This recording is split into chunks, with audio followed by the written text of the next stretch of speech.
Guys, so di ko alam kung nabalitaan nyo na yung nangyari kay Sir Gavin, yung Kapinpin family, yung mga nagpapatawa, mga sikat na vlogger.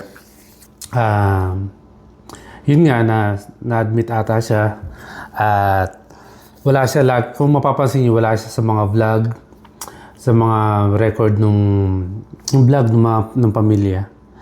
So sabi nila nakakaranas daw ng kalungkutan. So parang ano ko lang, no? Parang may natutunan ako doon, no? Na kung sino pa yung nagpapasaya ng tao.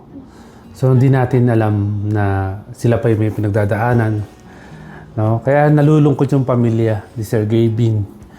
Kasi parang parang ang hirap gumalaw kapag wala mismo yung pinaka-head.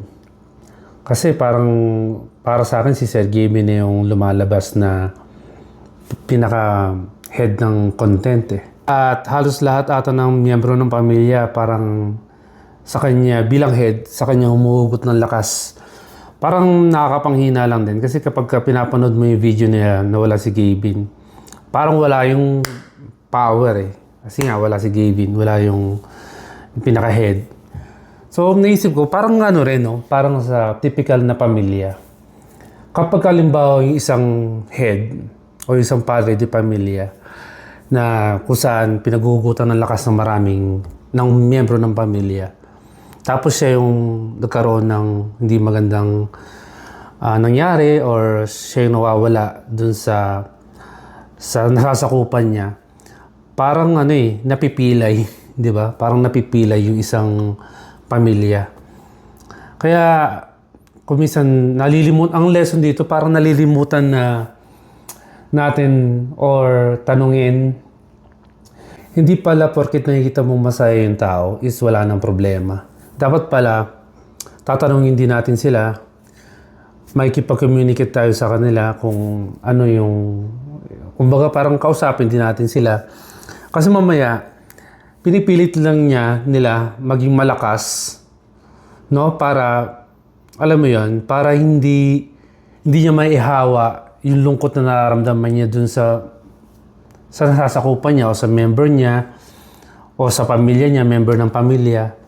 So pinipilit niya maging malakas. So ang hirap kapain nun, no?